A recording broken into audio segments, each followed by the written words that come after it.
Office से आने के बाद मैंने अभी घर में प्रवेश किया ही था कि देखा तो सामने सोफा पर सासू माँ और ननद दीक्षा मुंह फुलाकर बैठी हुई थी, जबकि पति समर का चेहरा भी गुस्से में तिलमिला रहा था और तीनों ही मुझे घूर रहे थे, जैसे पता नहीं मैं क्या कर दिया हो, पर किया तो सचमुच मैंने ही था।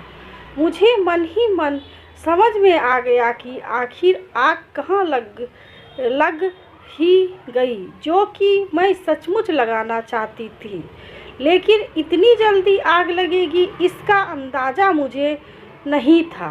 अभी 1 घंटे पहले ही मैंने अपना काम किया था और उसका असर इतनी तेज हुआ, मुझे तो यकीन ही नहीं हो रहा था। खैर, मैं अपनी तरफ से कोई बात शुरू नहीं करना चाहती। मैं तो चाहती थी कि शुरुआत ये लोग खुद करें, इसलिए बिना कुछ कहे अभी मैं कमरे में जा ही रही थी कि सासू माँ ने मुझे रोक दिया। कहाँ जा रही है? पहले हमें जवाब देकर जा। मैंने अपने कदम वहीं रोक दिए और उनकी तरफ पलट कर देखा और फिर अनजान बनते हुए कहा, क्या हुआ मम्मी जी, कोई बात हो गई है क्या?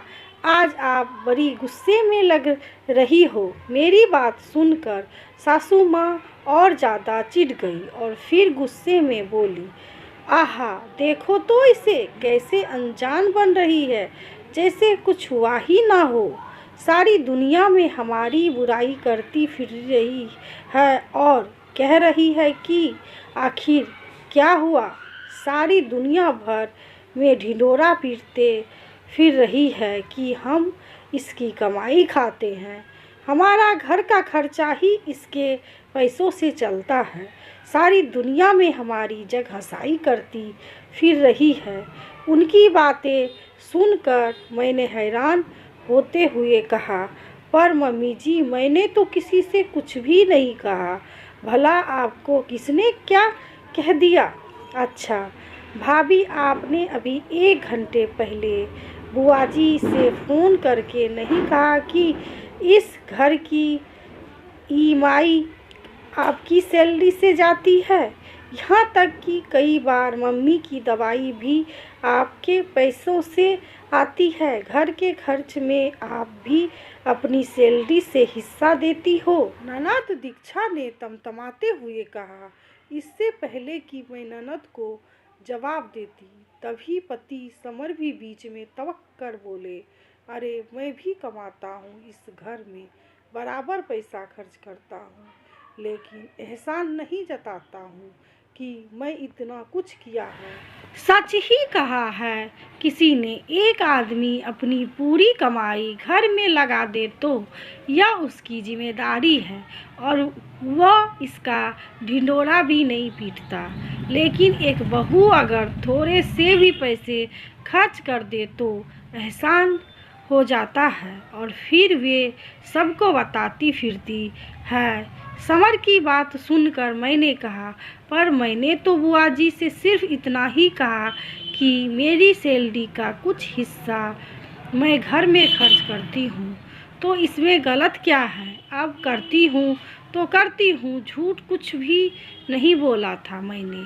और वैसे भी फ़ोन मैंने नहीं किया था, बुआ जी ने हालचाल पूछने के लिए फ़ोन किया था, तो बातों ही बातों में यह बात बोली थी। मैंने इतने आराम से कहा कि सामने वाला इंसान और ज़्यादा गुस्से में हो गया।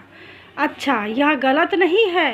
ये महारानी सब को कहती फिर रही है कि ये में हमारे खर्च उठाती है, जैसे इसके आने से पहले हमारे घर में तो खर्च नहीं होते थे और ऊपर से अब बोली बन रही है। घर सबका है, सब मिलकर अपना अपना योगदान देते हैं। घर के खर्चों को पूरा करने में तो एहसान जताने की ज़रूरत क्या है? सासू माँ हाथ नचाते हुए बोली, अच्छा मम्मी जी, आपको मेरा कहना बुरा लग रहा है तो फिर एक बात बताइए, जब मैं कमाने जाती हूँ तो घर का सारा काम करके जाती हूँ, उससे मुझे कोई समस्या नहीं है, लेकिन जब कोई काम घर में रह जाता है और वे घर के छोटे मोटे काम आप लोग कर देते हो तो फिर आप लोग मुझ पर एहसान क्यों जताते हो और फिर सबको कहते फिरते हो कि यह काम हमने किया है, वे काम हमने किया है। बहू तो काम छोड़ कर चली गई। जब घर सबका है तो काम की जिम्मेदारी भी सबकी है, फिर मुझ पर ऐसा एहसान एहसान क्यों? क्या यह गलत नहीं है? मेरे ऐसा कहते ही तीनों एक दूसरे की शक्ल देखने लगे, पर मैंने बोलना जारी रखा। क्या कह रहे थे आप? एक आदमी अपनी कमाई पूरी घर में लगा देता है, लेकिन उसका ढिंढोरा नहीं पीटता, लेकिन अगर पत्नी के काम में थोड़ी सी मदद कर देता है तो उसका ढिंढोरा हर तरफ पीट देता है, तो फिर उसे तो बुरा मानना ही नहीं चाहिए। जब पत्नी यह कहती है कि मैं भी कमा कर घर खर्च करती हूँ, मैंने तो एक बार कहा, उसमें आप लोग चिढ़ गए। सोचो, आप लोग तो अक्सर मेरे बारे में इस तरह की बातें करते हो, मुझे कैसा लगता हो? अब तीनों बिल्कुल चुप थे। उन लोगों को ऐसे ही छोड़कर मैं अपने कमरे में आ गई। अक्सर यही होता था मेरे साथ। मेरी जॉब भी सुबह 9 से 5 की थी, लेकिन ऑफिस जाने से पहले सुबह जल्दी उठकर मैं घर का सारा काम करके जाती थी। जिस समय मैं काम कर रही होती थी उस समय घर में कोई भी किसी काम को हाथ तक नहीं लगाता था। मतलब सारा काम मेरी जिम्मेदारी थी। लेकिन हूँ तो इंसान ही, कई बार कुछ काम रह जाते थे, ऑफिस टाइम पर पहुंचना होता था, इस कारण उन काम को मैं छोड़ देती थी। लेकिन समस्या उसके बाद शुरू होती थी। सासू माँ और ननद पीछे से वे काम कर तो देती थी, लेकिन उसके बाद आस पड़ोस में मौसी सास, मामी सास सबको ज़रूर बोल देती थी। और फिर वे लोग जब मुझसे मिलते तो मुझसे 10 सवाल करते। अरे तुम्हारी सास की आराम करने की उम्र है, उन्होंने तो अपने टाइम पर बहुत काम कर लिए, अब तो उन्हें आराम दो। बहू के होते हुए घर का काम करे, अच्छा लगता है क्या? अगर नौकरी करने का इतना ही शौक है तो घर का पूरा काम करके जाया करो।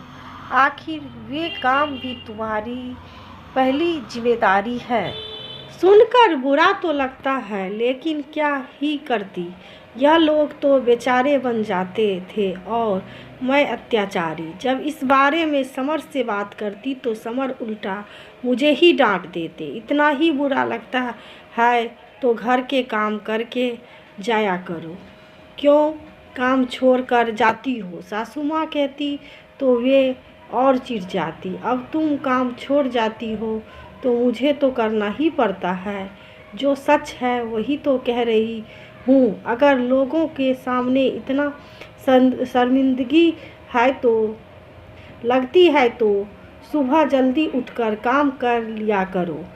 अब कैसे समझाऊं? सुबह 5 बजे तो उठती हूँ, और कितना जल्दी उठूं? इंसान हूँ, कोई मशीन थोड़ी ना हो कि काम में ही लगी रहूं। आखिर मशीन को भी आराम चाहिए होता है। अब आज की ही बात लो, सुबह में रसोई में काम में लगी हुई थी। सबके लिए खाना नाश्ता बना लेने के बाद रसोई को साफ कर सबको नाश्ता करने के लिए बोलकर मैं ऑफिस के लिए तैयार होने अपने कमरे में चली गई। जब तैयार होकर अपना टिफिन लेने वापस रसोई आई तो तुम मेरे पैर वहीं ठिठक गए। देखा रसोई फैली पड़ी थी।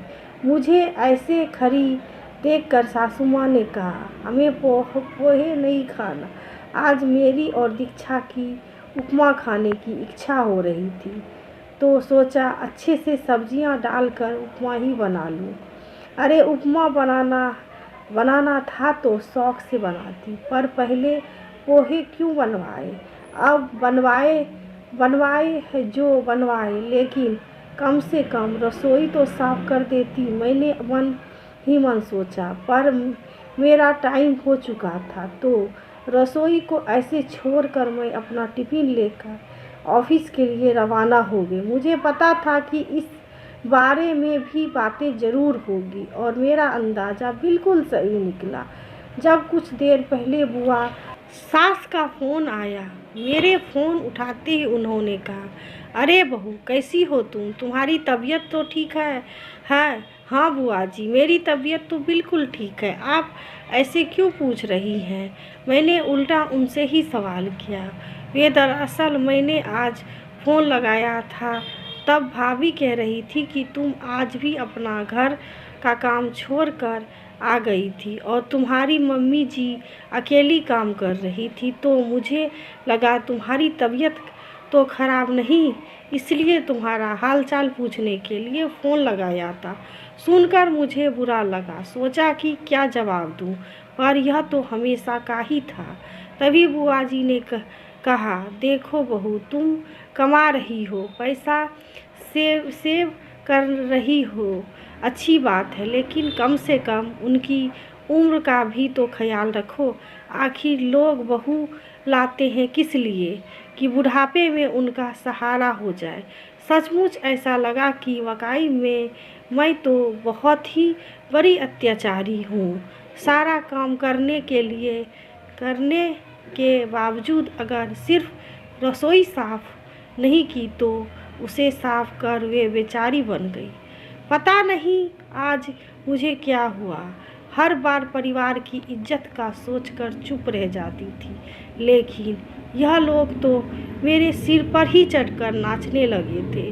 मैंने बुआ जी से कहा, बुआ जी कहाँ पैसा सेव कर पाती हूँ मैं, आप तो घर BH की हो, आपको तो पता ही है कि विराट की इनकम से घर खर्च, दीक्षा की पढ़ाई, कोचिंग का खर्च, कार की EMI चली जाती है, बचता ही क्या है उनके पास। फिर मकान लोन लेकर हम लोगों ने बनाया था, तो उसकी किस्त के सारे पैसे मैं ही तो देती हूँ। फिर मम्मी जी की दवाई के खर्च भी मुझे ही करने पड़ते हैं। दीक्षा की शादी के लिए अलग से RD भी करवा रखी है, तो हर महीने उसके पैसे भी कटते हैं। सेविंग तो नाम मात्र की ही होती है। इसके आगे तो बुआ जी ने कुछ नहीं कहा, बस हालचाल पूछकर फ़ोन रख दिया। पर मुझे अब पक्का पता था कि वे अब घर पर फ़ोन लगाएंगी और इस बारे में अपनी भाभी से बात ज़रूर करेंगी, और मेरा अंदाज़ा सही भी निकला। और उसके बाद ही यह सारा हंगामा हुआ। फिर उसके बाद सब लोग मुंह खोल के ही रहे थे। 3-4 दिन तक तो किसी ने मुझसे बात भी नहीं की। कोई बात नहीं ना करे, मुझे क्या फ़र्क पड़ता, आखिर कब तक बर्दाश्त करती रहती। जब उन लोगों ने देखा कि यह तो अब माफ़ी भी नहीं मांग रही है, तो अपने आप ही सब लोग नॉर्मल हो गए। पर उसके बाद अब कोई मुझे काम करने का एहसान नहीं जताता। आखिर पता था कि जैसे ही काम करने का एहसान जताएंगे, वैसे ही मैं भी बोलना शुरू कर दूंगी। आखिर ज़बान तो मेरी भी अब खुल चुकी थी।